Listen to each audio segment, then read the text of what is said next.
Hi viewers, welcome to Suman TV. And ఈ రోజు అయితే నా కెరియర్లో the best memorable interview and చాలా ఇంపార్టెంట్ ఇంటర్వ్యూ. అండ్ నా డ్రీమ్ అయితే ఫుల్ఫిల్ అయిపోయింది. సో మన పోర్ట్, వైజాగ్ పోర్ట్ అనేది చాలా మందికి తెలుసు. పోర్ట్ అంటే చాలా ఫిలిమ్స్లో మనం చూస్తూ ఉంటాము, లేదు అంటే చిన్న చిన్న వీడియోస్ క్లిప్స్ చూస్తూ ఉంటాము, లేదు అంటే ఇంటర్నేషనల్ వీడియోస్ చూస్తూ ఉంటాం. కానీ మన ఏపీలో వైజాగ్ పోర్ట్ అనేది చాలా చాలా ప్రత్యేకమైనది. అదే కాకుండా మన ఇండియాలో పోర్ట్ అనేది ఎంత ఇంపార్టెంట్ అనేది నేను ఈరోజు సార్‌తో ఇంటరాక్ట్ అయిన తర్వాత మన వైజాగ్ పోర్ట్ అనేదే కాకుండా ఎంటైర్ పోర్ట్ అనేది ఎంత ఇంపార్టెన్స్ అనేది నేను తెలుసుకున్నాను. సో, ఇంకా ల్యాగ్ లేకుండా ఈరోజు చాలా క్లియర్‌గా చాలా విషయాలు మీ అందరి ముందుకి తీసుకురావడానికి ఈరోజు నాతో పాటు Ragam Kishore sir and vice chairman and managing director Vizag seaport private limited నుంచి సార్‌తో మాట్లాడి చాలా విషయాలు తెలుసుకుందాం. Hello sir. Hello. Welcome to Suman TV. Thank you. And sir, నాకు నిజంగా 2 ఐస్ సరిపోవట్లేదు. ఈ ప్లేస్ చూసిన తర్వాత ఎప్పుడూ చూసేటప్పుడో లేకపోతే ఫిలిమ్స్‌లో చూసేటప్పుడో ఓకే, పోర్ట్ ఇలా ఉంటుంది, ఓకే షిప్స్ ఇలా ఉంటుంది, ఓకే ఎక్స్‌పోర్ట్ అంటే, ట్రాన్స్‌పోర్ట్ అంటే ఏంటి అని అనుకుంటాం తప్ప, చాలా నాలెడ్జ్ అనేది ఇప్పుడు మీతో ఇంటరాక్ట్ అయిన తర్వాత నేను తెలుసుకున్నాను. ఎక్స్‌పోర్ట్ అంటే ఏంటి? ట్రాన్స్‌పోర్ట్ ఏంటి? అసలు షిప్స్ ఎలా ఉంటుంది? ఒక్క మిషన్ వాటిని ఏమంటారు సార్? మీరు చెప్పారు కదా! Harbour mobile cranes. క్రేన్స్ అనేది ఒక క్రేన్ 60 క్రోర్స్ ఉంటుందా? అసలు షిప్ అనేది 3 అవర్స్‌లో సారీ 3 డేస్‌లోనే ఎక్స్‌పోర్ట్ అయ్యి ట్రాన్స్‌పోర్ట్ కూడా చేసేయాలా? అది 12 అవర్స్ బర్త్ క్లీనింగ్ పడుతుందా? అసలు షిప్‌ని బర్త్ అంటారా? ఇలాంటివి చాలా చాలా ఇంపార్టెంట్ థింగ్స్ అన్నీ కూడా తెలుసుకున్నాను సార్.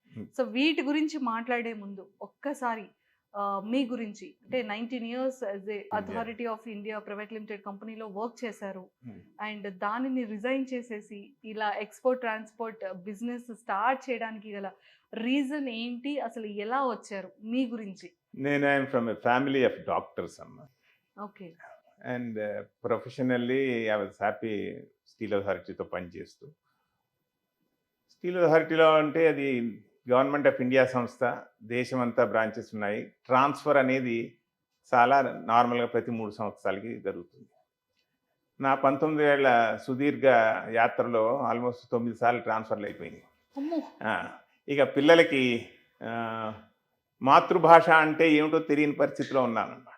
ఓకే. అలాంటప్పుడు నేను ఇంకా ఈ గవర్నమెంట్ ఉద్యోగం వదిలేసి నా సొంత వ్యాపారం చేసుకుందాం అనే ఉద్దేశంతో 19 ఏళ్ళ తర్వాత నాకు Larsen and Toubro and company, Gammon India limited, Visakhapatnam port trust అనే ఈ ముగ్గురు ఎంతో సహకారం అందించారు. వాళ్ళ యొక్క సహకారంతో నేను స్టీల్ అథారిటీలో నుంచి బయటకు వచ్చేసి ఈ పోర్టు బిజినెస్లోకి వచ్చానమ్మా. యెస్. సార్, ఫ్యామిలీ బ్యాక్‌గ్రౌండ్ ఏంటి? అంటే మదర్, ఫాదర్ ఏం చేసేవాళ్ళు? My father was a surgeon అమ్మా. Mother is a housewife. Okay. And we are 3. My eldest brother is a businessman. He was in pharmaceutical business. And my sister is married to an army guy, an Air Force doctor, now retired, and he is working in my hospital, in Pinnacle Hospital, Vizag. And I'm the third person. Okay. I have 2 kids. Both one is in America. Another one looks after my business, both my hospital and port business. Okay. Okay. So, ma'am, housewife. Thankfully, the ladies are housewives, at least in my generation. Sir, ఏం sir అలానే sir? Thankful. Because of that strength, we could become what we are. Yes. Yes. Yes. Sir, అప్పటి generation అంటే ఇంత technology లేదు, and ఇంత expensive lifes లేవు. ఏది చేయాలన్నా కూడా ఇప్పుడు ప్రెజెంట్ నవ్వే డేస్లో ఎక్స్పెన్సివ్. ఒక ఫ్యామిలీలో ఒక హస్బెండ్, వైఫ్ కష్టపడితే కానీ ఫ్యామిలీ గడవదు. సో, అలాంటి జనరేషన్కి వచ్చేసాం మనం. నిజంగానే మీ జనరేషన్ హార్ట్ఫుల్లీ థ్యాంక్ఫుల్ సార్. అలాంటి జనరేషన్ ఇప్పుడు వచ్చేస్తే ఎంత బాగుంటుంది అనిపిస్తుంటుంది. సూపర్. అండ్ సార్, పోర్ట్ అనేది మీరు చెప్పేంత వరకు మన ఇండియాకి ఎంత ఇంపార్టెన్స్ అనేది నాకు తెలియలేదు. అంటే మా జనరేషన్కి సింగం లాంటి ఫిలిమ్స్, లేదు అంటే పోర్ట్ అది వాటి మీద ఫైటింగ్స్, అండ్ కొన్ని కొన్ని ఫిలిమ్స్ చూస్తే ఈ ఎక్స్‌పోర్ట్, ట్రాన్స్‌పోర్ట్ ఎలా వెళ్తుంది, సరుకుని ఎలా తీసుకెళ్తారు, షిప్స్‌లో నుంచి పట్టుకెళ్ళిపోతే ఇల్లీగల్ దందా ఎలా వెళ్తుంది, ఉమ్, ఇలాంటివి Smuggling. Smuggling, um, that kind of అంటే one kind of smuggling. Um, so ఇలాంటివి చూసాం మనం ఫిలిమ్స్లో. అంటే పోర్ట్, వైజాగ్ పోర్ట్ అని, అంటే ప్రాపర్ నాది వైజాగ్ కాబట్టి, నా హోమ్ టౌన్ వైజాగ్ కాబట్టి నాకు మన వైజాగ్ పోర్ట్ గురించే తెలుసు. సో ఇలాంటి పోర్ట్ అనగానే ఓకే, ఇక్కడ కూడా పక్కనే నావెల్ ఇది ఉంది కదా, సో అండర్ గ్రౌండ్లో నుంచి ట్రైన్స్ వెళ్తూ ఉంటాయి, అక్కడ బాంబూస్ రెడీ చేస్తారు.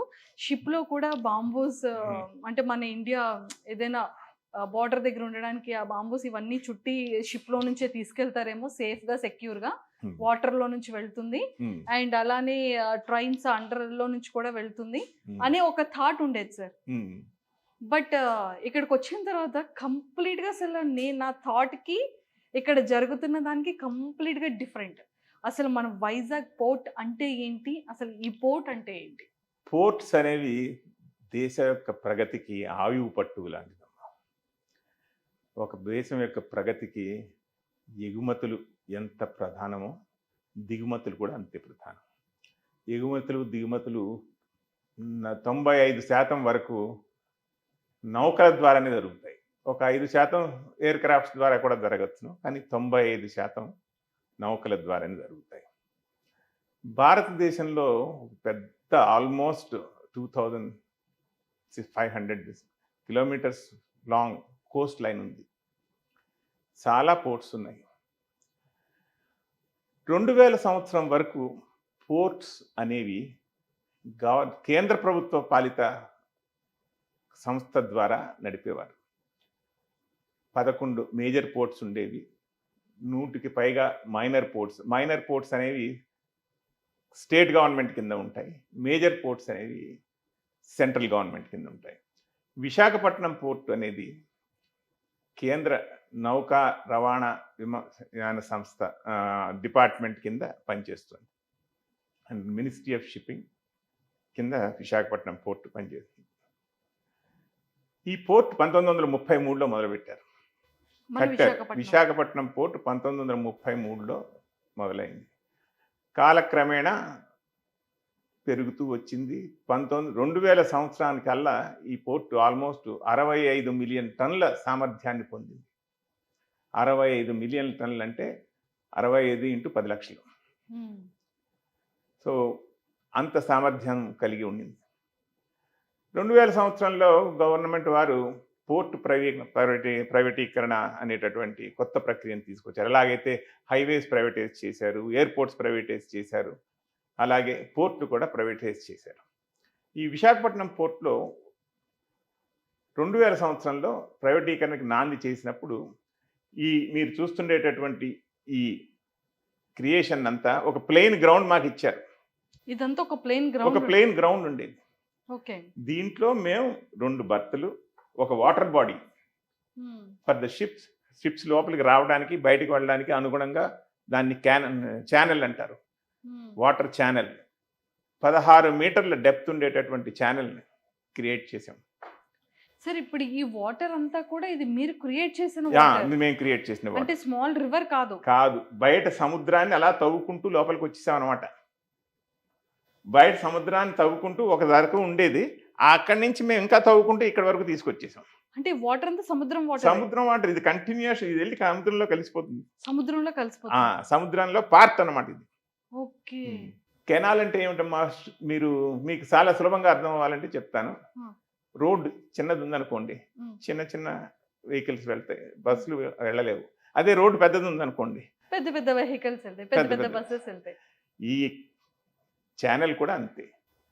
పెద్ద షిప్పులు రావాలంటే పెద్ద ఛానల్ కావాలి, డెప్త్ ఎక్కువ ఉండే ఛానల్ కావాలి, చిన్న షిప్ కావాలంటే చిన్న ఛానల్ కావాలి. విశాఖపట్నం పోర్ట్లోన అతి పెద్ద షిప్పులు 1,20,000 టన్నుల సామర్థ్యం కలిగేటువంటి షిప్లు కూడా ఇక్కడ భర్తీ చేయవచ్చు. 1,20,000 టన్నులు 1,20,000 టన్నులు పట్టేటటువంటి షిప్పులను కూడా ఇక్కడ భర్తీ చేయొచ్చు. ఔటర్ హార్బర్ అని ఉంది విశాఖపట్నంలో. ఔటర్ హార్బర్లో 2,50,000 టన్నుల సామర్థ్యం ఉండే షిప్పులు కూడా భర్తీ చేయవచ్చు. అంత పెద్ద పెద్ద షిప్పులు మన దేశానికి రావు. ఒకేసారి 2,50,000 టన్నులు గంగవరం పోర్టుకు వెళ్తాయి. మనకు విశాఖపట్నం పోర్టు పక్కనే గంగవరం పోర్ట్ అనేది స్టేట్ గవర్నమెంట్ పరిధిలోకి వస్తుంది, అక్కడికి వెళ్ళగలవు. మా పోర్టుకి 150 నుంచి 160 లక్షల టన్ 1,60,000 టన్స్ సామర్థ్యం ఉండే షిప్లు చాలా వచ్చినాయి. ఓకే. అంతకంటే ఎక్కువ రావు. అంతకంటే ఎక్కువ షిప్పుల్లో సరుకు తెచ్చుకునేటటువంటి ఇండస్ట్రీస్ లేవు ఇక్కడ. సార్ బేసిక్గా షిప్స్ని బర్త్స్ అని ఎందుకంటారు? Well, you have asked a very important question. ఒక షిప్పు నిలబడాలంటే దాని పక్కన ఒక గట్టి చాలా సామర్థ్యం కలిగినటువంటి స్ట్రక్చర్ ఉండాలి. ఓకే. షిప్పుని షోర్ దగ్గరికి తీసుకొచ్చే ప్రక్రియని ఇంగ్లీష్లో బర్తింగ్ అంటారు. నీళ్లలో ఉండే షిప్పుని షోర్ దగ్గరికి తీసుకురావడాన్ని ఆ ప్రక్రియను బర్తింగ్ అంటారు. ఎక్కడైతే బర్త్ చేస్తామో దాన్ని బర్త్ అంటారు. అలాగే దాని పేరు బర్త్ అని వచ్చింది. It is BERTH, berth. It is a surface on which cargo can be discharged. షిప్లోంచి సరుకు దింపచ్చును, లేకపోతే షిప్లో నేల మీద ఉండే సరుకు షిప్లోకి పంపించవచ్చు. మీరు చూస్తున్నారు ఇక్కడ 2 షిప్పులు ఉన్నాయి. ఆ 2 షిప్పుల్లోంచి అనాసా అండ్ జలకామధేను అని 2 షిప్పులు ఉన్నాయి. ఒక షిప్ సౌత్ ఆఫ్రికా నుంచి వచ్చింది, ఇంకొక షిప్ ఇండోనేషియా నుంచి వచ్చింది. సార్ ఏ షిప్ ఇండోనేషియా నుంచి వచ్చింది సార్? అనాసా అనేది ఇండోనేషియా నుంచి. అనాసా ఈ పెద్ద షిప్ వచ్చేసి ఇండోనేషియా. దీనికంటే పెద్ద షిప్ జలకామధేను. మీకు పూర్తిగా కనిపించట్లేదు సార్. ఇదేమో పెద్దదిగా కనిపిస్తుంది, అదేమో చిన్నదిగా లేదు లేదు, కనిపిస్తుంది. అది దాని పొడుగు ఆ చివరి వరకు ఉంది. ఓకే. మీకు ఓకే. తెలియట్లేదు. ఓకే. ఇక్కడ నుంచి అది సౌత్ ఆఫ్రికా నుంచి వచ్చింది. అది సౌత్ ఆఫ్రికా. ఓకే సార్, ఇప్పుడు ఈ ఇండోనేషియా అండ్ సౌత్ ఆఫ్రికా నుంచి వచ్చిన ఈ 2 బర్తులు కూడా వీటిలో నుంచి మనకి ఓన్లీ కాయిల్ అంటే బొగ్గు మాత్రమే ఎక్స్పోర్ట్ మేము 98% ఆఫ్ మా బిజినెస్ అంతా బొగ్గు కోసమే బొగ్గు. చేసాం. అంటే అక్కడ నుంచి మనకు వచ్చిందా బొగ్గు? మన దగ్గర నుంచి అక్కడికి అక్కడి నుంచి వెళ్తుందా? మనకు వచ్చింది. ఇండియా నుంచి బొగ్గు ఎక్స్పోర్ట్ అవదమ్మా. ఇండియా నుంచి మేజర్ గా ఎక్స్పోర్ట్ అయ్యేది iron ore. Only iron. Iron ore. Okay. India net importer of coal. Coal import చేసుకోవాలి. మేబీ ఒక 10 సంవత్సరాల తర్వాత ఇండియా కూడా పెద్ద కోల్ ఎక్స్పోర్టర్ అవ్వచ్చును. పాసిబిలిటీ ఉంది. అటువైపు అటే మనం ప్రగతిలో ఉన్నాం. కోల్ ఇండియాలో చాలా బొగ్గు గనులన్నీ ప్రైవేటైజ్ అయిపోయింది. ప్రైవేట్ సంస్థలు ఎప్పుడైతే ముందుకు వస్తాయో ఎఫిషియన్సీ పెరుగుతుంది. సో ఇండియన్ కోల్ కూడా ఇంటర్నేషనల్ ప్రమాణాలకు ధీటుగా తయారవ్వచ్చును. అప్పుడు ఎక్స్పోర్ట్ ఎక్కడి నుంచి కూడా అవ్వచ్చు. ఓకే. ఆ ఛాన్సెస్ కూడా ఉన్నాయి. మేబీ 10 ఏళ్లలో ఆ డ్రీమ్ రియలైజ్ అవ్వచ్చు. ఇండియాలో అపారమైనటువంటి కోల్ నిల్వలు ఉన్నాయి, చాలా ఉన్నాయి. మనం ఎక్స్పోర్ట్ కూడా చేయవచ్చు, ప్రొవైడెడ్ మన క్వాలిటీ ఇంటర్నేషనల్ స్టాండర్డ్ క్వాలిటీ అవ్వాలి. మన బొగ్గులో యాష్ కంటెంట్ చాలా ఎక్కువ. అది తగ్గిస్తే మన కార్గో కూడా మన బొగ్గును కూడా మనం ఎగుమతి చేయవచ్చు. అదిమ్మా. Super sir. నాకు ఇంకొక డౌట్ ఏంటంటే ఇప్పుడు ఈ క్రెయిన్స్ అనేవి ఇప్పుడు ఈ బొగ్గుని మనకి అన్లోడ్ చేస్తుంది కిందకి. మనం ఎప్పుడు కూడా ఏంటంటే సార్ అక్కడ ట్రైన్ ఒకటి ఉంది చూసారు కదా, గూడ్స్. మేము ఎప్పుడు కూడా చూసేటప్పుడు ఆ గూడ్స్ లో నుంచి బొగ్గు వస్తూ ఉంటుంది. అదే ఇది పాసింజర్ ట్రైన్ కాదు, ఇది బొగ్గు తీసుకెళ్లే గూడ్స్ ట్రైన్ అని చెప్పి అనుకునేవాళ్ళం చిన్నప్పుడు ఎప్పుడు కూడా. సో ఇప్పుడు మనం లైవ్ లో చూస్తున్నాం. అంటే మనకి ఎక్స్పోర్ట్ అనేది అనదర్ స్టేట్స్ కానీ అనదర్ కంట్రీస్ నుంచి మనకి గూడ్స్ లో రావడమే తెలుసు తప్ప ఇలా షిప్స్ నుంచి కూడా ఇన్ని టన్స్ అనేది మనం ఎక్స్పోర్ట్ చేసుకోవచ్చు అనేది ఫస్ట్ టైం చూస్తున్నాను. ఏ పోర్ట్ లో అయినా అమ్మా సరుకు దింపిన తర్వాత దాన్ని ఖాళీ చేసేయాలి. ఎందుకంటే దీని తర్వాత ఇంకొక షిప్ వస్తుంది. ఈ షిప్ పూర్తిగా అన్లోడ్ అయిపోయి వెళ్ళిపోయేంత లోపల ఇక్కడ దింపిన సరుకు ఇక్కడ నుంచి బయటికి పంపించేయాలి. పంపించకపోతే వచ్చే నెక్స్ట్ షిప్ స్థలం ఉండదు. కాబట్టి ఈ నిరంతర ప్రక్రియ ఎలా జరుగుతూనే ఉంటుంది. రైల్వే వ్యాగన్ల ద్వారా లోడ్ అవుతుంది. ఒక రైల్వే రేకు యొక్క సామర్థ్యం 58 బాక్సెస్ ట్రైన్ ఉంటుంది. అది 3800 టన్నుల వరకు లోడ్ చేయొచ్చు. దాంట్లో ఒక ట్రైన్ లోడ్ చేసామంటే 3800 టన్నులు వెళ్తుంది ఒక ట్రైన్. అదే ఒక ట్రక్ లోడ్ చేసామంటే 30 టన్నులే వెళ్తుంది. అది మేము ఒక కాంబినేషన్ ట్రైన్ ట్రక్. సరే, ఇప్పుడు నాకు ఇంకొక డౌట్ వచ్చింది. అంటే ఇప్పుడు ట్రైన్స్ లోని బొగ్గు అనేది ఓన్లీ మన ఇండియాలో మాత్రమే వెళ్తుంది అంతే. కానీ మనకి ఇంటర్నేషనల్ నుంచి వచ్చే ఎక్స్పోర్ట్ ఏదైతే బొగ్గు ఉంటుందో అది ఓన్లీ షిప్స్ లో మాత్రమే వస్తుంది. ఓకే, ఇప్పుడు క్లారిటీ. ట్రైన్ మరి నీళ్ళ మీద రాలేదు కదా. నీళ్ళ మీద రాలేదు. Okay okay, I got it. yes yes sir, ఇప్పుడు ఇంత బొగ్గు ఉంది అంటే ఈ బొగ్గు అంతా కూడా అంటే ఇక్కడ చేసే వర్క్ ఎంప్లాయీస్, పోర్ట్ ఎంప్లాయీస్ అనగానే మనకి ఇక్కడ ఈ సెక్టర్, ఈ లైన్ జ్ఞానపురం దగ్గర పోర్ట్ అనగానే అమ్మో! చాలా ఎక్కువ పొల్యూషన్ ఉంటుంది. బొగ్గు ఉంటుంది. చాలా బ్లాక్ అండ్ అందులో కూడా కెమికల్ ఉంటుంది. అండ్ లెగ్స్ కానివ్వచ్చు, హ్యాండ్స్ కానీ చాలా పాడైపోతాయి. అండ్ మనం పీల్చుకునేది కూడా చాలా పొల్యూషన్, బ్యాడ్ బ్రీతింగ్ లోపలికెళ్తుంది. ఇలాంటివన్నీ మనం వింటూ ఉంటాం. అవి ఎంతవరకు కరెక్ట్? పోర్ట్ ఎంప్లాయీస్‌కి మీరు ఎలాంటి కేరింగ్ తీసుకుంటారు? బొగ్గు అనేది కెమికల్‌గా ఏమీ హానికరం కాదమ్మా. హ్మ్. ఏ కంట్రీలో అయినా కోల్ హ్యాండిల్ చేసినప్పుడు certain amount of fugitive dust వస్తుంది గాలిలోకి. అది ఎంత పరిణామం ఉంది గాలిలో అనే దాన్ని బట్టి పొల్యూషన్ లెవెల్స్ తెలుస్తాయి. మేము పొల్యూషన్ జరగకుండా అంటే బొగ్గు రేణువులు గాలిలోకి వెళ్లకుండా ఉండడానికి మీరు చూడొచ్చును. హ్మ్. బొగ్గును అనునిత్యం తడుపుతూ ఉంటాం. హ్మ్.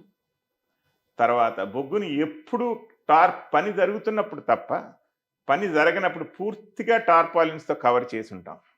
ఒకటి బొగ్గు వెట్గా ఉంటుంది. మా దగ్గర ఎప్పుడు మీరు చూడొచ్చు, ఎప్పుడు వాటర్ ఉంటుంది. అవును. అవును. వెట్గా ఉంటుంది కాబట్టి అది గాలిలోకి లెగదు. టార్పాలిన్ కవర్ అయి ఉంటుంది కాబట్టి కొంచెం గాలిలోకి అసలు గాలిలోకి వెళ్ళే పరిస్థితే లేదు. అలాగని చెప్పి 100% అవట్లేదని చెప్పలేము. ఎందుకు? ఆపరేషన్ జరుగుతున్నప్పుడు కొంతన్నా లెగిసి వెళ్ళొచ్చు. అవును. కానీ అదొక పరిమితిలోనే ఉంది. విశాఖపట్నం పోర్ట్లో ఫ్యూజిటివ్ డస్ట్ లెవెల్స్ పరిమితిలోనే ఉన్నాయి. దానివల్ల ఏ విధమైనటువంటి శ్వాసకోశకు సంబంధించినటువంటి రుగ్మతలు ఏవి రావడానికి ఆస్కారం లేదు. ఎంప్లాయీస్ అంటారా, ఇక్కడ ఏది మాన్యువల్గా పని జరగదు. ఒక్క టార్పాల్ని కవర్ చేయడం తప్ప ఎంటైర్ ప్రాసెస్ ఈజ్ మెకనైజ్డ్. ఎక్కడ మనుషులు చేత్తో బొగ్గును ముట్టుకునేటటువంటి పరిస్థితి ఎక్కడ మీకు కనిపిస్తుంది చూడండి. మొత్తం అన్ని కూడా క్రేన్స్ చేస్తున్నాయి, పేలోడర్స్ చేస్తున్నాయి, అన్లోడ్ చేస్తున్నాయి, మెకానికల్ గా లోడ్ అయిపోతున్నాయి. ఎక్కడ చేతులతో ముట్టుకునేటటువంటి పరిస్థితి అంటూ లేదు. మాన్యువల్ లేబర్ మీకు ఎక్కడా కనిపించరు. అందువలన ఇక్కడ ఎంప్లాయీస్ కి ఏ విధమైనటువంటి రుగ్మతలు రాకుండా మేము జాగ్రత్తలు తీసుకున్నాం. నెంబర్ 1, అవుట్డోర్ స్టాఫ్ అందరూ ఎప్పుడు మాస్కులు ధరించుంటారు, ఎవరైతే బొగ్గుకు దగ్గరలో ఉంటారు. వెట్గా ఉన్నప్పుడు అవసరం లేదు. డ్రై సీజన్ ఉంటుంది, ఎండాకాలం ఉంటుంది, అప్పుడు ప్రతి ఒక్కళ్ళకి మాస్క్ వేసుకోవడం మ్యాండేటరీ. ఎండాకాలంలో బాగా డ్రైగా ఉంటుంది కాబట్టి, వేడిగా ఉంటుంది కాబట్టి, ఎంత నీళ్లు పోసినా ఆవిరైపోతుంది కాబట్టి కొంత గాలిలోకి బొగ్గు రేణువులు వెళ్ళవచ్చు. ఆ తర్వాత వాళ్ళకి మాన్యువల్గా చేసే పని అంటూ ఏమీ చేయలేదు. Entire thing is mechanised operations. మీరు అవతల వైపుకి వెళ్తే ఒక రైల్వే రేకును లోడింగ్ ప్రాసెస్ కూడా మెకనైజ్డే. అన్లోడింగ్ ప్రాసెస్ ఎలాగైతే మెకనైజ్డ్ చూస్తున్నారో, లోడింగ్ ప్రాసెస్ ఆల్సో ఇది మెకనైజ్డ్. కాబట్టి మాన్యువల్ ఎలిమెంట్ అనేది చాలా minimal in this. Plus employees are provided all amenities, including we provide food for them at their workplace 24 hours 365 days. అంటే కంపెనీనే food వాళ్ళకి provide free food, lunch, dinner and breakfast is provided free of cost to every employee. We do not have any contract workers. కంపెనీలో పనిచేసే వాళ్ళు కాదు, private contractors ఎవరైతే పనిచేస్తున్నారో వాళ్ళు regular employees, contract labour కాదు. ఒక్క తుడిచేవాళ్ళు, ఊడ్చేవాళ్ళు, వాళ్ళు ప్రతిరోజు వాడుతూ ఉంటారు, వాళ్ళు మాత్రం కాంట్రాక్ట్ లేబర్కి చెందిన వారు ఉంటారు. కానీ మిగతా 90% of employees are regular employees with provident fund, gratuity, ESI, medical cover, accident cover, everything ఉండే రెగ్యులర్ ఎంప్లాయీస్. ఇది మేము 30 ఏళ్ళు ఎన్షూర్ చేస్తాం. 30 ఏళ్ళ తర్వాత మేము ఇక్కడికి పీపీపీ ప్రాతిపదికతో వచ్చాం, పబ్లిక్ ప్రైవేట్ పార్ట్నర్షిప్. మేము 2001 సంవత్సరంలో వచ్చి 350 కోట్లు వెచ్చించి ఈ ఇన్ఫ్రాస్ట్రక్చర్ క్రియేట్ చేసాం. 2031 సంవత్సరానికల్లా ఈ ఇన్ఫ్రాస్ట్రక్చర్ ఇలా గవర్నమెంట్ వారికి హ్యాండ్ ఓవర్ చేసి వెళ్ళిపోతాం. ఓకే, ఇది కూడా ఇన్ని ఇయర్స్ అనేది గవర్నమెంట్ మనకి పర్మిషన్ అంతే. అంటే మనకి 30 ఇయర్స్ ఇచ్చింది. 30 ఇయర్స్ ఇచ్చింది. అంటే 2001 to 2030. 2031. That's right. Okay sir, మీరు ఇందాక ఒకటి చెప్పారు మన ఇద్దరు కన్వర్జేషన్లో, అంటే 2001 to 2002 వరకు, అంటే 3 వరకు, ఈ 2 ఇయర్స్ కూడా మనకి లోపల వర్కింగ్ కి అండ్ మాకు ప్లెయిన్ గ్రౌండ్ ఇచ్చారని చెప్పాను కదమ్మా. ఆ ప్లెయిన్ గ్రౌండ్ ని బర్తల్ కాంట్రాక్ట్ చేయాల్సి వచ్చింది, రైల్వే ట్రాక్స్ వేయాల్సి వచ్చింది, మెషినరీ ఇన్స్టాల్ చేయాల్సి వచ్చింది, స్టాకర్స్, రీక్లైమర్స్, వ్యాగన్ లోడింగ్ సిస్టమ్స్ అవన్నీ పెట్టాల్సి వచ్చింది. అవన్నీ పెట్టడానికి 2 సంవత్సరాలు గడువు ఇచ్చింది. 2002, 2003 ఆ 2 సంవత్సరాల్లో పూర్తి చేసాం. 2004 నుంచి మొదలు పెట్టేశాం. వర్క్. సార్ అంటే మీకు గవర్నమెంట్ అనేది ఒక ప్లెయిన్ స్పేస్ మాత్రమే ఇస్తుంది. అంతే అంతే. సో రిమైనింగ్ అంతా కూడా మీదే. మిగతా రిమైనింగ్ ఇన్ఫ్రాస్ట్రక్చర్ అంతా port related infrastructure including the water body has been created by us. Yes sir. ఇప్పుడు దీనికి ఎంత ఖర్చు అవుతుంది సుమారుగా సార్? 6 మిషన్స్ 380 crores కదా. సో ఈ షిప్స్ ఎంత ప్రైస్ పడుతుంది? మీకు ఎన్ని షిప్స్ ఉన్నాయి? మాకు షిప్స్ అంటూ లేవు. మేము షిప్ ఓనర్స్ కాదు. మేము ఇన్ఫ్రాస్ట్రక్చర్ ఓనర్స్. ఓకే. ఈ రోజు ఈ 2 బర్తులు ఇలాగా ఈ రోజు రేట్స్ ప్రకారం చూస్తే మీకు ఒక 900 crores కావాలి. అంటే మీరు దీని మీద ఎంత ఇన్వెస్ట్ చేశారు సార్? మేము ఇన్వెస్ట్ చేసింది 350 crores ప్లస్ 6 క్రేన్స్ మీద ఇంకొక 300 crores. About 650 crores is the overall investment over a period of time. Sir అంత మనీ ఎలా వచ్చింది? Loan? We have borrowed money. We have borrowed 350 crores as a loan and 150 crores for the equity. Okay. Way back in 2001. 2001 లో? Yes. అవన్నీ clear అయ్యాయా sir? We are almost on the verge of becoming a debt-free company. We still have 7 years to go. And all other companies who are working here are debt-free companies. We don't owe anybody, any banks, any money except IDFC, from whom we borrowed money. We have serviced out of 350 crores. We have already serviced about 290 crores. Another 50-60 crores is only due. That we will be paying in another 3 years' time. Oh my God. Hats off, sir. Sir, నిజంగా. Excellent sir. And అంటే ఇప్పుడు ఇంత కష్టపడి ఒక సామ్రాజ్యాన్ని చేర్చారు కదా.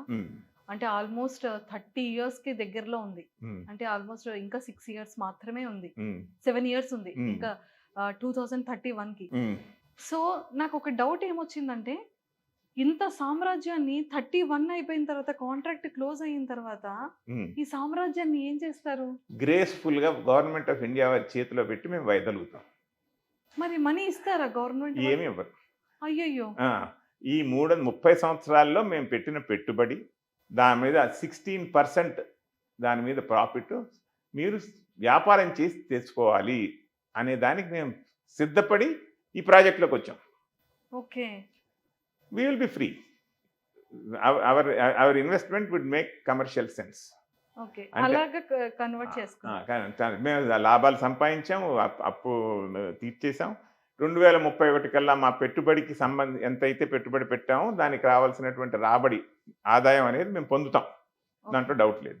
2031 తర్వాత మరి వదిలి వెళ్ళక తప్పదు. There is no alternative. బాధ అనిపిస్తుంది కదా సార్. అంటే బాధ అనిపించచ్చు, but we are proud. We created this infrastructure which will be free for government of India. 30 సంవత్సరాల తర్వాత ఆల్మోస్ట్ 800 crores నెట్వర్త్ ఉండేటటువంటి ఇన్ఫ్రాస్ట్రక్చర్ గవర్నమెంట్ ఆఫ్ ఇండియాకి ఫ్రీగా వస్తుంది. అది entire thing will be owned by government of India. అది ఇంకో వేరే వాళ్ళకి కూడా ఇవ్వచ్చు. ఒకవేళ ఇఫ్ ఇన్ కేస్ మీకే ఇంకొక 30 years కి రావచ్చు. అందులో టెండర్ ప్రక్రియ ఉంటుంది. మళ్ళీ వీటిలో కూడా టెండర్ ప్రక్రియ ఉంటుంది. దాంట్లో మేము సక్సెస్ఫుల్ బిడ్డర్ అయితే మళ్ళీ మాకు ఇవ్వచ్చు.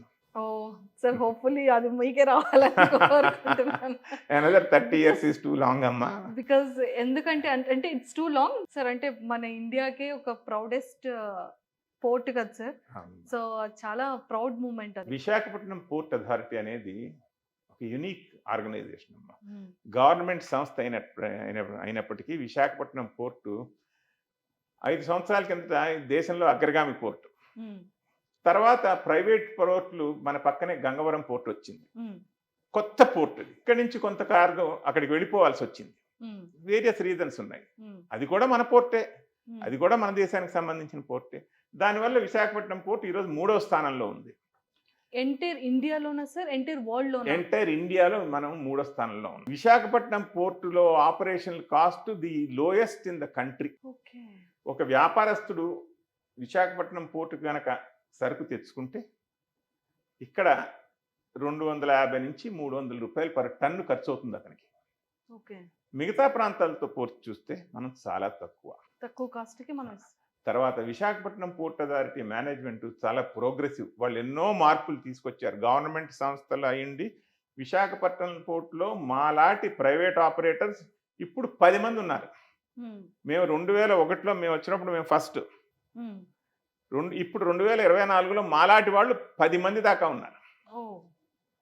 అంటే విశాఖపట్నం పోర్ట్ వారి యొక్క ప్రగతిశీల దృక్పథంతో నెమ్మదిగా ప్రైవేటైజ్ చేసుకుంటూ వచ్చారు. వాళ్ళు ల్యాండ్ లార్డ్ కింద ఉన్నారు. వాళ్ళ యొక్క అసెట్స్ ప్రైవేటైజ్ చేసి 30 సంవత్సరాలు ఒకరికి ఇచ్చి వాళ్ళ ఆస్తుల్ని ఎవరికి ఇచ్చేయలేదు. 30 సంవత్సరాలు లీజుకు మాత్రమే ఇచ్చారు. 30 సంవత్సరాల తర్వాత మళ్ళీ వాళ్ళకి చెందిపోతుంది. నా ఉద్దేశంలో ఇంకొక 10 సంవత్సరాల తర్వాత this is the Visakhapatnam port authority యొక్క ప్రోగ్రెసివ్ అవుట్లుక్ వల్ల అండ్ ఎక్సలెంట్ లేబర్ రిలేషన్స్ ఇక్కడ నేను సగర్వంగా చెప్పుకోగలను. విశాఖపట్నం పోర్ట్ ఎంప్లాయీస్ అంతటి చక్కటి వర్క్ మెన్ అసలు మీకు ఎక్కడ కనిపించదు, ఏ పోర్టులోని కనిపించదు. ఇక్కడ వర్క్ కల్చర్ చాలా ఇంపార్టెంట్. ఎవరు పని వదిలిపెట్టేసి వెళ్ళరు. తన రిలీవర్ వచ్చేంత వరకు పని వదిలిపెట్టి అతను వెళ్ళడు. అదే కాకుండాను విశాఖపట్నం పోర్ట్లో మీరు స్ట్రైక్ అని ఎప్పుడైనా విన్నారా? ఈ కంపెనీ యొక్క 24 సంవత్సరాల చరిత్రలో ఒక్కరోజు కూడా స్ట్రైక్ జరగలేదు. అంటే the people of north coastal Andhra are peace loving people. They are very industrious, they are very very hard working and they have very little demands. They are very easily satisfied people. So we also realize that and we take care of them like that. అది కూడా మేము గమనించి వాళ్ళని తగు జాగ్రత్తగా మేము చూసుకుంటాం కూడా. It's a cooperation between management and staff. అంటే విశాఖపట్నం పోర్ట్ ట్రస్ట్ యొక్క ప్రగతిశీల దృక్పథం వల్ల ఇంత ప్రైవేట్ ఇన్వెస్ట్మెంట్ వచ్చింది. ఆల్మోస్ట్ 3,500 కోట్ల రూపాయలు ఈ పోర్ట్లో ప్రైవేట్ సంస్థలు పెట్టుబడి పెట్టున్నాయి, పెట్టాయి, పెట్టుబోతున్నాయి ఇంకా. కాబట్టి ఇంకొక 5 ఏళ్లలో విశాఖపట్నం పోర్ట్ 2వ పోర్ట్ కింద అవతరిస్తుంది. సెకండ్ లార్జెస్ట్ పోర్ట్ అవుతుంది. ఓకే ఓకే సార్, అంటే మన వైజాగ్లో ఎన్ని పోర్ట్స్ ఉన్నాయి sir? Gangavaram port and Vizag port కాకుండా ఇవి 2 ఉన్నాయమ్మా. విశాఖపట్నం అనేటువంటి జియోగ్రాఫికల్ ఏరియాలో విశాఖపట్నం ఉంది, గంగవరం పక్కనే ఉన్నాయి. ఆంధ్రప్రదేశ్ వచ్చేటప్పటికి విశాఖపట్నం, గంగవరం, కాకినాడ, మచిలీపట్నం తయారవుతోంది, ఇంకా కృష్ణపట్నం. ఈ 4 పోర్టులు ఇప్పుడు ఎగ్జిస్టింగ్. అదే కాకుండా ఇంకొక 4 కొత్త పోర్టులు కూడా వస్తున్నాయి. స్టేట్ గవర్నమెంట్ వాళ్ళు కట్టబోతున్నారు. 2030 సంవత్సరానికల్లా అవి కూడా రెడీ అవుతాయి. అప్పటికల్లా మంచి ప్రోగ్రెస్ వస్తుంది. ఇన్ని పోర్టులకి తగినంత సరుకు రవాణా కూడా అవైలబుల్గా ఉంటుంది. స్టేట్ బాగా ప్రోగ్రెస్ అవ్వడానికి దోహదపడుతుంది కూడా. చాలా మంచి ఉద్యోగ అవకాశాలు వస్తాయి. సార్, ఎంటైర్ వరల్డ్ లోనే ఎన్ని పోర్ట్స్ ఉన్నాయి? చాలా డిఫికల్ట్ క్వశ్చన్ అమ్మా. Honestly I have no idea, but it will be more than about 1000 to 1500 ports ఉంటాయమ్మా. 1000 to 1500. ఓకే. మన ఇండియాలో సార్ 11 మేజర్ పోర్ట్లు, 224 మైనర్ పోర్ట్లు ఉన్నాయమ్మా. 224 మైనర్ పోర్ట్స్, చిన్న పోర్ట్లు, చిన్న పోర్ట్స్ 224 ఉన్నాయి. ఓకే. మేజర్ గా 11. అందులో మన వైజాగ్ పోర్ట్ అనేది థర్డ్ ప్లేస్ ఉంది. Sir, first place Kandla, Paradip. మొన్న పారాదీప్ అయింది. ఆ తర్వాత కాండ్లా, ఆ తర్వాత విశాఖపట్నం. అలాగే ప్రైవేట్ స్టేట్ గవర్నమెంట్ కింద కొన్ని పోర్ట్లు ఉన్నాయి. Krishnapatnam, Dhamra in Bengal, Krishnapatnam in Vizag, Gangavaram in Vizag, Mundra in Gujarat. ఇవి కూడా పెద్ద పోర్ట్లే. వాళ్ళు కూడా మంచి సామర్థ్యం 20 నుంచి 25 మిలియన్ టన్నులు పర్ పోర్ట్ వాళ్ళు కూడా చేస్తారు. కానీ మేజర్ పోర్ట్లు ఎప్పటి నుంచో ఉన్నాయి, 1933 నుంచి ఉంది. కాబట్టి వీళ్ళ కస్టమర్ బేస్ కూడా చాలా 80, ఆల్మోస్ట్ ఇంకొక 7 సంవత్సరాల్లో 90 ఏళ్ళే వచ్చేస్తాయి. మరి 90 ఏళ్ళ నుంచి చేస్తుంటే మరి కస్టమర్స్ అందరూ ఇక్కడే ఉంటారు కదా. పోర్ట్ యొక్క ప్రగతి ఎప్పుడు ఇండస్ట్రీ మీద ఆధారపడి ఉంటుందమ్మా. వైజాగ్ ఇండస్ట్రియల్ ఏరియా కాబట్టి ఇంత ప్రోగ్రెస్కి వీలైంది. అదే కాకుండా మనం సెంట్రల్ ఇండియాకి కూడా మనమే దగ్గర, మధ్యప్రదేశ్కి మనమే దగ్గర, ఛత్తీస్గఢ్కి మనమే దగ్గర. కాబట్టి ఆ లోపల హింటర్లాండ్ని కూడా మనం సర్వీస్ చేస్తాం. సార్, చాలా వరకు ఎక్స్పోర్ట్ ట్రాన్స్పోర్ట్ అంటే చాలా మందిలో అవగాహన ఏంటి అంటే అవుట్ ఆఫ్ కంట్రీస్, ఏవైతే కంట్రీస్ నుంచి మనకి షిప్పింగ్స్లో కొన్ని ఎక్స్పోర్ట్ అవుతాయి థింగ్స్. అంటే కొన్ని imported chocolates, imported soaps, imported dresses, imported shoes, ఇవన్నీ కూడా మనం ఎక్కువగా మనం వైజాగ్ మార్కెట్లోనే చూస్తూ ఉంటాం. ఇది మన ఇండియన్ కాదు, అది ఎక్స్పోర్ట్ అయింది, షిప్లో వచ్చింది, ఇలా చెప్తూ ఉంటారు. సో ఇక్కడైతే మన వైజాగ్ ఎక్స్పోర్ట్ ట్రాన్స్పోర్ట్లో మనం చాలా క్లియర్గా బొగ్గును చూస్తున్నాం. ఇలా ఇది ఒకటే కాదమ్మా, వైజాగ్లో పోర్ట్లో మొత్తం ఇవి 2 బర్తులు మీరు చూస్తున్నారు. ఓకే. ఇలాగా మన దగ్గర ఇంకా ఆల్మోస్ట్ 20 బర్తులు ఉన్నాయి. ఇంకా 20 బర్త్స్ ఉన్నాయి. ఉన్నాయి. ఓకే. ఈక్యూ1 అంటే ఈస్ట్ క్వే 1 నుంచి ఈస్ట్ క్యూ 10 వరకు ఇక్కడ ఇటువైపు 10 ఉన్నాయి. ఓకే. అలాగే వెస్ట్ సైడ్ 1 నుంచి వెస్ట్ క్యూ 8 వరకు 8 ఉన్నాయి. Hmm. 18. Hmm. Iron ore berth 19, GCB berth 20, fertiliser berth 21, OSTT 22. 22 బర్తులు ఉన్నాయి. 22. ఆ 22లో మీకు ఐరన్ ఓర్ ఎక్స్పోర్ట్ అవుతుంది. ఆయిల్స్ అంటే పెట్రోలియం, క్రూడ్ ఇంపోర్ట్ అవుతాయి. తర్వాత కెమికల్స్ ఇంపోర్ట్ అవుతాయి, ఫెర్టిలైజర్స్ ఇంపోర్ట్ అవుతాయి, ఫుడ్ గ్రెయిన్స్ ఇంపోర్ట్ అవుతాయి, ఫుడ్ గ్రెయిన్స్ ఎక్స్పోర్ట్ అవుతాయి. మెయిన్గా మీరు చూస్తే మా పోర్ట్ మాత్రం కోల్ మీద కాన్సన్ట్రేట్ చేసింది. మేము అన్నీ చేయగలం. హ్మ్. మేము కోల్, లైమ్ స్టోన్ మాత్రమే చేస్తాం. హ్మ్. మేము చేసే కోల్లో 2 రకాలమ్మా. హ్మ్. Major coal is coking coal. హ్మ్. దాని ఖరీదు $250 పర్ టన్. పట్టాను. ఆల్మోస్ట్ $19,000 డ్యూటీతో కలుపుకుంటే. హ్మ్. రెండోది స్టీమ్ కోల్. హ్మ్. ఈ అవాసా అనేటటువంటి షిప్ ఇండోనేషియా నుంచి వచ్చింది కదా, హ్మ్. అది స్టీమ్ కోల్. అంటే ఫ్యూయల్ గ్రేడ్ కోల్ అన్నమాట. అంటే Hmm. వేడిని జనరేట్ చేయడానికి కాల్చడానికి వాడేటటువంటి కోల్. హ్మ్. వేరే cooking coal is for making steel. హ్మ్. ఉక్కు తయారీలో ఒక భాగం అది. అదొక ఇన్పుట్. ఓకే. కోల్ని కోక్ కింద మార్చి కోక్ని లైమ్ స్టోన్, ఐరన్ ఓర్తో కలిపి ఒక బాగా ఉడికించడం వల్ల మీకు పిగ్ ఐరన్ తయారవుతుంది. ఓకే.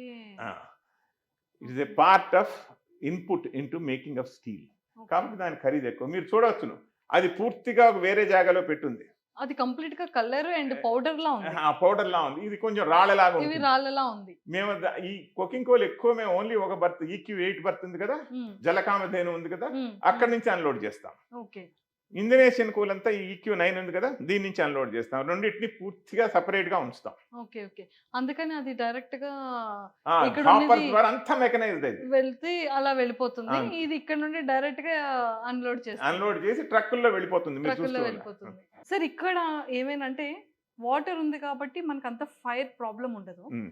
కానీ ఎలాంటి జాగ్రత్తలు మీరు సెక్యూర్ గా తీసుకుంటారు? ఒక చూడండి అమ్మా, మీరు అక్కడ చిన్న చిన్న టవర్స్ చూస్తున్నారు కదా, హ్మ్. హ్మ్. ఆ టవర్స్ అన్ని dust suppression plus fire prevention water supply systems. Okay. బొగ్గుకి స్వతహాగా ఏమి అంటుకోవు, ఎందుకు దాంట్లో మాయిశ్చర్ ఉంటుంది. హ్మ్. అందులో మేము అనునిత్యం తడుపుతూనే ఉంటాం వాటర్తో తడుపుతూనే ఉంటాం. కాబట్టి ఫైర్ అంటూ జరగదు. అంటే బొగ్గు అని కాదు సార్. ఇప్పుడు పెద్ద పెద్ద షిప్స్ ఉన్నాయి. వాటిలో ప్రతి ఒక్కటి షిప్పులు అనేవి హెవీ ఆయిల్తో నడుస్తాయి, డీజిల్తో నడవు. హ్మ్. హెవీ ఆయిల్ యొక్క ఇగ్నిషన్ పాయింట్ చాలా ఎక్కువ. సార్ హెవీ ఆయిల్ అంటే అది ఒక రకమైనటువంటి డీజిల్, పెట్రోల్ ఎలాగో హెవీ ఆయిల్ అంటారు. ఓకే. ఆ ఆయిల్ అది చీపెస్ట్. హ్మ్. దాని మీద షిప్పులు నడుస్తాయి. షిప్పుల్లో ఫైర్ ప్రివెన్షన్కి అతి ముఖ్యమైనటువంటి ప్రాధాన్యత ఇస్తారు. హ్మ్. వాటిలో అన్ని సిస్టమ్స్ ఉంటాయి. Water prevention, water sprinkling systems ఉంటాయి, కెమికల్ ఫైర్ డౌజర్స్ ఉంటాయి, వెంటింగ్ సిస్టమ్స్ ఉంటాయి. కాబట్టి ship by it self, ship birth దగ్గర ఉన్నప్పుడు ఒకటి, సముద్రంలో ఉన్నప్పుడు హ్మ్. వాళ్ళకి సాయం చేసే వాళ్ళు ఎవరు ఉండరు. ఒకవేళ సముద్రంలో షిప్ల మీద ఫైర్ అయిందంటే షిప్పే ఆర్పుకోవాలి. హ్మ్. కాబట్టి ship is self contained for fire fighting. Okay. అది ఆటోమేటిక్ గా అన్నీ ఉంటాయి దాంట్లో. ఓకే. ఓకే. ఇక దానికంటే పెద్ద స్థితిలో కనుక అగ్ని ప్రమాదం జరిగితే మనం ఏం చేయలేము. అంటే సమ్ లెవెల్ ఆఫ్ అగ్ని ప్రమాదాన్ని పూర్తిగా నివారించడానికి షిప్లో పూర్తి సామర్థ్యం ఉంటుంది. ఇక షోర్ మీద అంటారా, షోర్ మీద మనం పెట్రోలియము, ఆయిల్, కెమికల్స్ మనం హ్యాండిల్ చేయట్లేదు. పెట్రోలియం, ఆయిల్, కెమికల్స్ హ్యాండిల్ చేసేటటువంటి బర్తుల మీద చాలా రకాలైనటువంటి జాగ్రత్తలు తీసుకుంటారు. ఫైర్ ప్రివెన్షన్ సిస్టమ్ ఉంటాయి, స్టాండ్ బై ఫైర్ ఇంజిన్స్ ఉంటాయి, ఆపరేటింగ్ ప్రొసీజర్స్ కూడా చాలా జాగ్రత్తగా చూస్తారు. కాబట్టి ఏ విధమైనటువంటి సరుకు కావలసినటువంటి భద్రతా చర్యలన్నీ ఆ బర్త్ తీసుకుంటుంది. హ్మ్. తీసుకోకుండా పని చేయనివ్వరు. అవును. మీకు లైసెన్స్ ఉండదు పని చేయడానికి. హ్మ్. ఆ. సార్ ఒక షిప్ అంటే ఇది ఇండోనేషియా నుంచి వచ్చిన షిప్. ఇది హ్మ్. ఎంత కాస్ట్ ఉంటుంది ఒక షిప్? మీ అంచనా ప్రకారంగా. 180 కోట్ల నుంచి 200 కోట్ల వరకు ఉంటుందమ్మా ఒక పానమాక్స్ సైజ్ షిప్. సార్ ఇది ఇప్పుడు ఈ షిప్ మనకి ఇండోనేషియా నుంచి మన వైజాగ్ పోర్టుకి రావడానికి ఎన్ని డేస్ డ్యూరేషన్ పడుతుంది? 5 days పడుతుందమ్మా. 5 days లో వచ్చేస్తుంది. వచ్చేస్తుంది. అక్కడి నుంచి లోడ్ అవగానే మాకు తెలిసిపోతుంది. ఆ. మాస్టర్ అక్కడి నుంచి చెప్తాను నేను బయలుదేరాను అని. హ్మ్. ఇంక వాడు వచ్చేస్తున్నాడని మాకు తెలుస్తుంది. అనునిత్యం వాడు ఎక్కడున్నాడో చూసుకుంటూ ఉంటాం. ఆ షిప్ ఎక్కడుందని. అది ఎలా తెలుస్తుంది సార్ మాకు మనకి? Radar service maritime sport services అని ఉంటాయి. ఓకే. 24 అవర్స్ షిప్ ఎక్కడుందనేది మనకి కంప్యూటర్‌లో కనిపిస్తూ అది ఉంటుంది. ఎలా వర్క్ చేస్తుంది సార్? అది షిప్ నుంచి శాటిలైట్‌కి కనెక్ట్ అవుతుందమ్మా. Satellite. Okay. Satellites will connect to this particular application. Hmm. And మీకు షిప్ పొజిషన్ ఎక్కడుంది, ఏ రోజు హ్మ్. అనేది మీకు క్లియర్‌గా తెలిసిపోతుంది. యెస్. ఎందుకంటే మనకి ఆ సముద్రంలో ఆ సీలో మనకి సిగ్నల్స్ ఉండవు. హ్మ్. సీ వరకు ఎందుకు సార్? అసలు ఇక్కడే చాలా పూర్ సిగ్నల్ ఉంది. అసలు టవర్సే లేదు. ఉండనివ్వరమ్మా. నేషనల్ సెక్యూరిటీ కాబట్టి ఇక్కడ సెల్ యెస్. ఫోన్ టవర్స్ ఎక్కువ ఉండవు. సో అలాంటిది మరి షిప్ అనేది సీలో ఉంటే కనుక నిజంగా అంటే మనకి శాటిలైట్ నుంచి ఆ అప్లికేషన్ కనెక్టివిటీ ఉంటుంది కాబట్టి ఆ, మనకి ఇక్కడ సిస్టమ్ లో వీళ్ళు ఎక్కడి వరకు వెళ్ళారు ఏంటి అనేది కనిపిస్తుంది. అనునిత్యం ఎవ్రీ మినిట్ షిప్ పొజిషన్ తెలిసిపోతుంది. ఓకే ఉమ్. సార్. అంటే మనకి కంట్రీస్ నుంచి చాలా వరకు థింగ్స్ అనేది ఎక్స్పోర్ట్ అవ్వడం మనం చూస్తూ ఉన్నాం. ఇంపోర్ట్ అవుతాయి. సారీ, ఇంపోర్ట్ అవ్వడం మనం చూస్తూ ఉన్నాం. ఉమ్. మన వైజాగ్ పోర్ట్ నుంచి అనదర్ కంట్రీస్ కి ఏవైనా ఎక్స్పోర్ట్ అవుతాయా? చాలా అవుతాయమ్మా. ఏంటి? ఐరన్ ఓర్ ఐరన్ చాలా అతి ముఖ్యమైనటువంటి ఎక్స్పోర్ట్ మన వైజాగ్ నుంచి. వైజాగ్ నుంచి. Okay. Manganese ore okay. Is another. Food grains. Food grains అంటే సీ ఫుడ్స్. ఫుడ్ గ్రెయిన్స్ అంటే మొక్కజొన్న, రైసు ఇక్కడ నుంచి ఎక్కువ ప్రధానంగా ఎక్స్పోర్ట్ అయ్యి. సీ ఫుడ్ చాలా ఎక్స్పోర్ట్ అవుతుంది. సీ ఫుడ్ అనేది కంటైనర్స్ లో ఎక్స్పోర్ట్ అవుతుంది. మీకు లాస్ట్ లో లాస్ట్ లో ఉండేది కంటైనర్ టెర్మినల్. ఓకే. అది కంటైనర్స్ లో వెళ్తుంది. ఈ 4 మేజర్ ఎక్స్పోర్ట్స్ అమ్మా. విశాఖపట్నం పోర్ట్ లో almost 80% of cargo is imported. Major commodity is crude oil. మీకు హిందుస్థాన్ పెట్రోలియం ఉంది కదా, దానికి కావాల్సినటువంటి crude oil. Major export 13 million tons is iron ore. NMDC చేస్తుంది ఎక్స్పోర్ట్. తర్వాత ఐరన్ ఓర్ పెల్లెట్స్ జరుగుతాయి ఎక్స్పోర్ట్. ఇక్కడ ఎస్ఆర్ ఉంది కదా, ఎస్ఆర్ ఇప్పుడు దాన్ని ఆర్సిలర్ మిత్తల్ ఏఎంఎన్ఎస్ అంటారు. వాళ్ళు ఐరన్ ఓర్ పెల్లెట్స్ పంపిస్తారు, ఇక్కడ నుంచి గుజరాత్కి పంపుతారు. అది ఎక్స్పోర్ట్ అవుతుంది. ఐరన్ ఓర్ వేరియస్ కంట్రీస్కి వెళుతుంది. ఫుడ్ గ్రెయిన్స్ కూడా వేరియస్ కంట్రీస్కి వెళ్తాయి. ఒకనొకప్పుడు మ్యాంగనీస్ ఓర్ కూడా, లో గ్రేడ్ మ్యాంగనీస్ ఓర్ మనం ఎక్స్పోర్ట్ చేసేవాళ్ళం. కానీ ఇప్పుడు నెట్ ఇంపోర్టర్ అయిపోయాం. మన మ్యాంగనీస్ ఓర్లో గ్రేడ్ తక్కువ ఉంది కాబట్టి ఎక్స్పోర్ట్ అవటం లేదు. Major is only this, but predominantly Visakhapatnam port is only meant for import అమ్మా. Okay sir. బేసిక్ గా మనది ఏంటి అంటే 1933లో పోర్ట్ స్టార్ట్ అయింది కదా సార్. అప్పుడు టెక్నాలజీ వేరు ఉంటుంది. 2024 ఇప్పుడు టెక్నాలజీ వేరు ఉంటుంది. అంటే ఇన్ని ఇయర్స్ ఆఫ్ పోర్ట్ లో మీరు చూసిన టెక్నాలజీస్ ఏంటి? అప్పటికి ఇప్పటికి డిఫరెన్సెస్ ఏంటి? చాలా అసలు మ్యారిటైమ్ హిస్టరీ అనేది 4000 సంవత్సరాల నుంచి ఉందమ్మా. పడవల్లో మనుషులు వెళ్ళడం అనేది 4 మెసొపొటేమియా అని పేరు విన్నావు కదా, ఆ Mesopotamians use to go in sea trade అనేది ఓల్డెస్ట్ ట్రేడ్. 1933కి ఇప్పటికీ ఇన్ఫ్రాస్ట్రక్చర్లో చాలా తేడా వచ్చింది. 1933లో నుంచి 2000 సంవత్సరం వరకు గణనీయమైన మార్పు ఏమీ లేదు. ఈ పోర్ట్లో లోపలికి రాగలిగినటువంటి షిప్పుల యొక్క సైజు హ్యాండీ మ్యాక్స్ అనేవాళ్ళు. అంటే అది 25 నుంచి 30,000 టన్నులు సరుకు మాత్రమే తీసుకురాగలిగేది.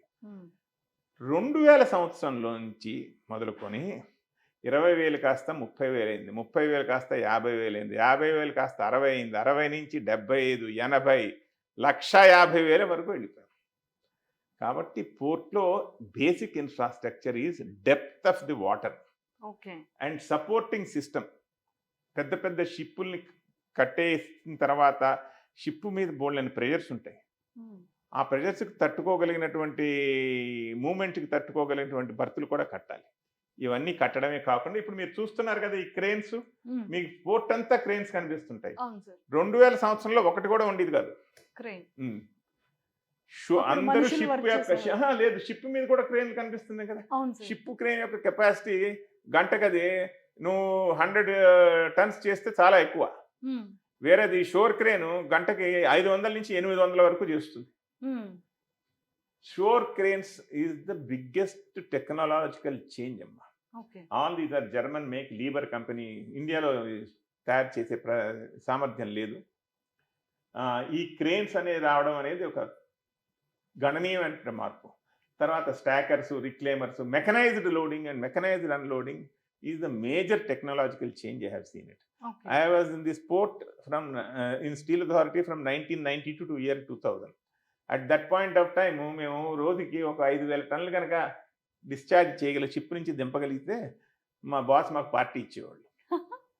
ఇప్పుడు రోజుకి మా వాళ్ళు 45,000 కూడా దింపేస్తున్నారు. Okay.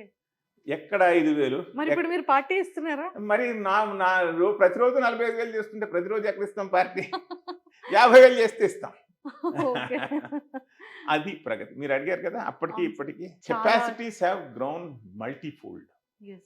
Modernization has come in. Manual handling has been reduced. Hmm. Fugitive dust emission has been controlled. I will not say it has been 100% removed. It has been controlled. And we can proudly say that we are environmentally compliant.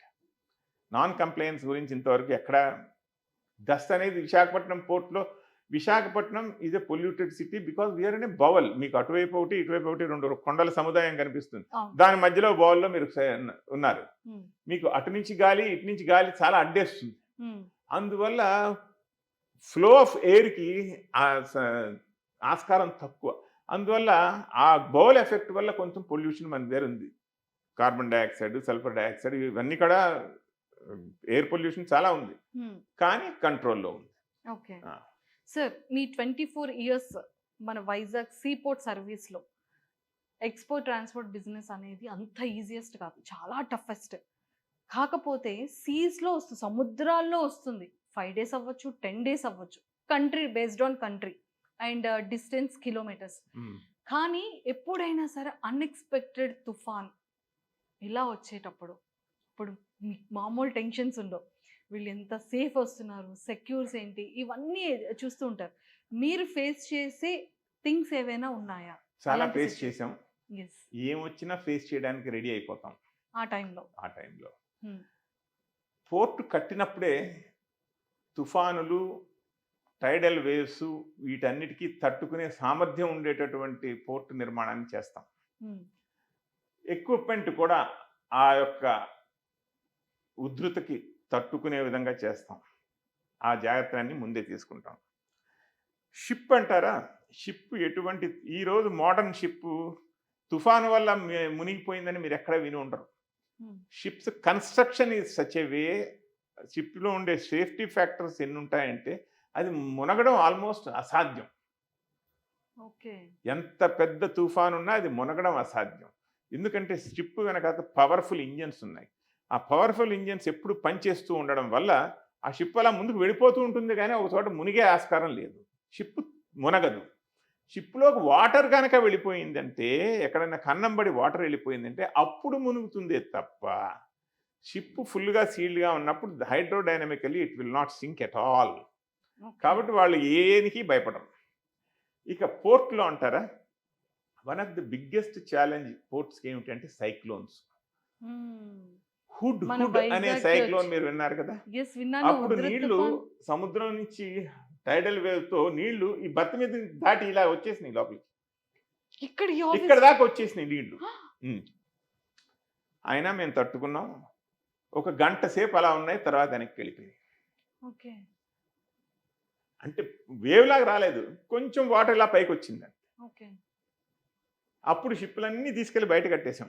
Hood వస్తుందని తెలిసి కూడా అన్ని షిప్పులు తీసుకెళ్ళి ship in a cyclonic condition, ship is safe in the ocean than in the birth. కాబట్టి cyclone and wind, వర్షం కంటే మాకు అతి ప్రమాదకరమైనది ఏంటంటే గాలి. 100 kilometers కంటే ఎక్కువ స్పీడ్తో వేరు వస్తుంది, గాలి వస్తుంది అంటే మేము ఆపరేషన్స్ అన్నీ ఆపేస్తాం. ఒక క్రేన్ ఉంది కదా, ఆ క్రేన్ మీద ఒక పెద్ద భూమి చూస్తున్నారు కదా, దాన్ని డౌన్ చేసేస్తాం. అన్ని క్రేన్లు భూములు డౌన్ చేసేస్తాయి, వాటిని గ్రౌండ్కి సీల్ చేసేస్తాం. ఇంకంతే అలా కదలకుండా యూనిఫైడ్ బాడీ కింద అలా ఉండిపోతాయి. మిగతా ఆపరేషన్స్ అన్ని ఆపేస్తాం. ఏమన్నా షిప్ ఉందంటే దాన్ని తీసుకెళ్లి సముద్రంలో పంపించేస్తాం. ఎందుకంటే he safe inside the deep water. Ship అనేది వాటర్ లోనే సేఫ్, మచ్ సేఫర్. చేప నీళ్ళలో ఎంత సేఫో షిప్ వాటర్లో కూడా అంతే safe. Well sir, well sir, చాలా డౌట్లు క్లియర్ అయిపోయాయి. వెల్కమ్. అంటే ఇంత పెద్ద షిప్స్ అప్పుడే అన్ని ఆల్రెడీ లైట్స్ అన్ని ఆన్ అయిపోయి షిప్ లో కూడా. అండ్ సార్ వీళ్ళకి ఫుడ్ కానీ అండ్ ఎవ్రీథింగ్ ఇందులోనే ఉంటుంది. అందులోనే ఉంటుందమ్మా. సార్ ప్రతి షిప్ కి కూడా వాళ్ళ కంట్రీ ఫ్లాగ్ ఉంటుంది. అవును, 3 ఫ్లాగులు వేయాలి. Hmm. ఒకటి, ఏ కంట్రీకి అయితే వస్తున్నావో ఆ ఫ్లాగు, Oh.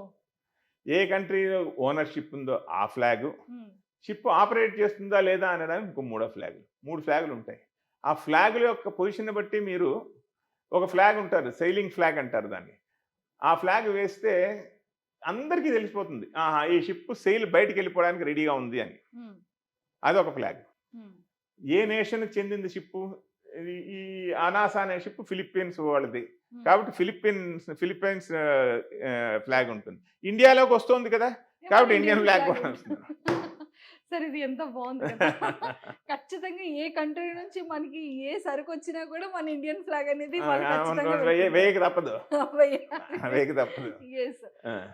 మూవీస్ లో చాలా చూపిస్తారు, అంటే సింహం, పుష్ప ఫిలిం అండ్ ఇంకొన్ని ఫిలిమ్స్ లో అంటే షిప్ లో అనేది ఇల్లీగల్ గన్స్ ఒకటి అండ్ బాంబూస్ తయారు చేసేది, బాంబులు తయారు చేసేది, గన్స్, స్మగ్లింగ్ అండ్ డ్రగ్స్ ముఖ్యంగా. సో ఇలాంటివన్నీ నిజంగానే మనకి ఇంటర్నేషనల్ నుంచి మన ఇండియాకి ఎక్స్పోర్ట్ అవ్వడం కానీ ఇలాంటివి నిజంగానే జరుగుతూ ఉంటాయి సార్? జరుగుతాయి. అలాంటిది మీరు ఎప్పుడైనా చూసారా?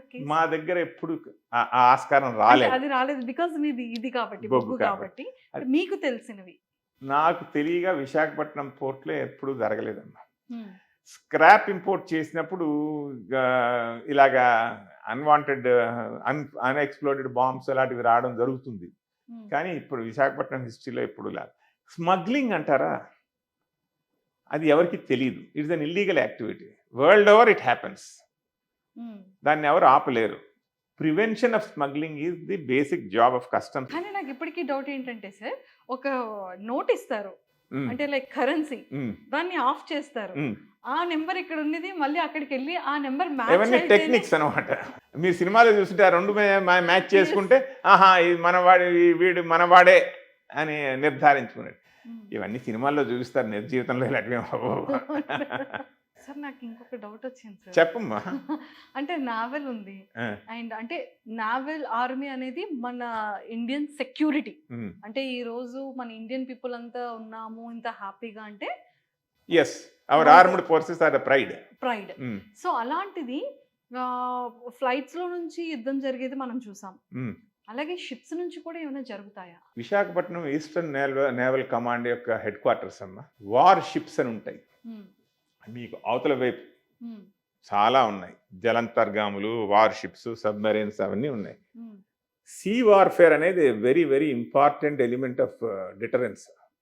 షిప్లు చాలా ఇంపార్టెంట్. ఎయిర్ క్రాఫ్ట్ క్యారియర్స్ ఉన్నాయి, షిప్పింగ్ ఫ్రిగేట్స్ ఉన్నాయి, సబ్మెరైన్స్ ఉన్నాయి, కార్బెట్స్ ఉన్నాయి, రకరకాలైనటువంటి షిప్పులు ఉన్నాయి యుద్ధం చేసేవి. Fleet of warships is a very important element of Indian army. Indian Navy is a very powerful Navy.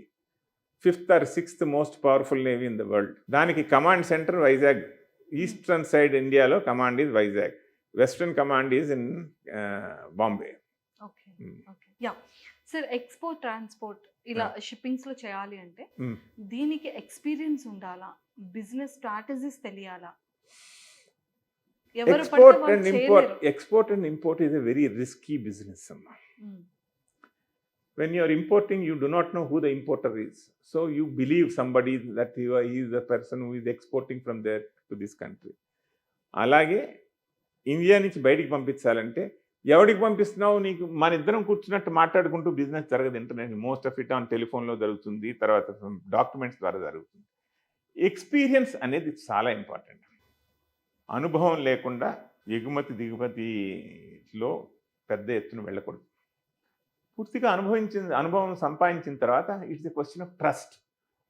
నీ ఎక్స్పోర్టర్, నువ్వు as an exporter how trust worthy, మీరు ఒక ఎక్స్పోర్టర్గా మీరు ఎంత ట్రస్ట్ వర్ది అనేది వాడికి ఇంపోర్టర్కి తెలియాలి. అలాగే ఒక ఇంపోర్టర్గా ఎంత ట్రస్ట్ వర్ది అని మనకు తెలియాలి. ఈ తెలియడానికి కొంచెం టైం పడుతుంది. అలాగని చెప్పి ఫిట్స్ అండ్ స్టార్ట్స్లో నేను ఎవరిని ఎంకరేజ్ చేయను. ఎక్స్పోర్ట్ ఇంపోర్ట్ లేక వెంటనే దిగిపోమని చెప్పి చిన్నగా మొదలు పెట్టండి. అనుభవం సంపాదించండి. సంవత్సరం, 2 సంవత్సరాలు, 3 సంవత్సరాలు, 5 సంవత్సరాలు ఇది విద్యలో నెమ్మదిగా బయలుదేరి పైకెళ్ళామంటే అంతా నీకు తెలిసిపోతుంది. Thank you sir. You are welcome. You are welcome. Thank you for giving me this opportunity. Sir అంటే ఆపర్చునిటీ మేం కాదు, ఇంత మంచి ఆపర్చునిటీ మాకు ఇచ్చారు. అంటే నిజంగా మీకు ఎంత పిఆర్ ఉండుంటుంది, ఎన్ని ఇంటర్నేషనల్ పిఆర్స్ ఉన్నాయి, ఎంత బిజినెస్ పీపుల్తో మీకు డైరెక్ట్ ఇంటరాక్షన్ ఉంటుంది. అసలు ఇంత బ్యూటిఫుల్ టైంని, ఇంత ఇంపార్టెంట్ మీ యొక్క టైంని మాకు ఇచ్చినందుకు, అండ్ పోర్ట్ యొక్క ఇంపార్టెన్స్ అండ్ మన వైజాగ్ యొక్క ఇంపార్టెన్స్ని ఇంత క్లియర్గా ప్రతిదీ పిన్ టు పిన్ చెప్పినందుకు heartfully thank you so much. You are welcome అమ్మా.